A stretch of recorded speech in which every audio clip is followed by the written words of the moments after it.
Man, getting a job is tough. Like, I remember when I was applying for jobs, I could study for months, going through books, writing notes, practicing as much as I could. And then once I got into an interview, my brain would conveniently shut off. It was like when they asked you to write code on a whiteboard, it was like, I think it's like psychological warfare, because they give you this marker when you're doing whiteboard coding, and it makes you feel small, like a kid carrying a crayon. And it's just like I lose everything I have.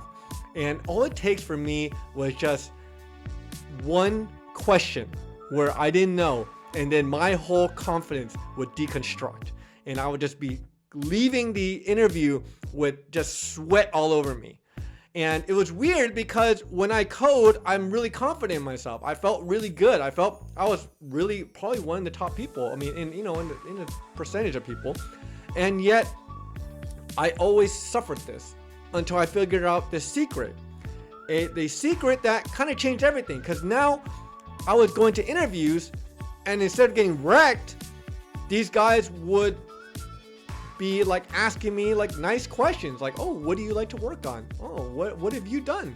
All these things, just super nice. And I didn't understand what changed so much. And all it was is just I had a referral inside the company.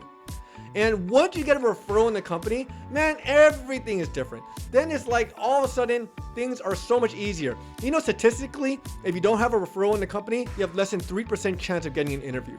If you have a referral, then it's over 50%. And that's a huge difference. That's a 50% swing, right?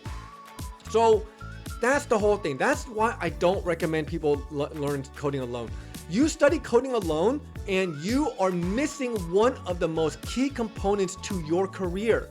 You need to learn how to work with people. You need to be able to develop trust with people. Developing a network is not just, oh, I met this guy, he's super nice.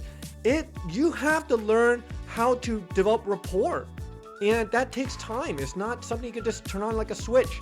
And if you neglect it, and it's gonna make your career a lot more difficult than someone who actually puts the time in. So that's why at Popcorn Robot, that's what we do. We spend a lot of time, we're meeting in person, face to face, even though we're in online school. And then we also have you guys work in teams, rely on each other, trust each other, work with each other. And that makes a huge difference. You do this and your career is gonna be a lot smoother sailing.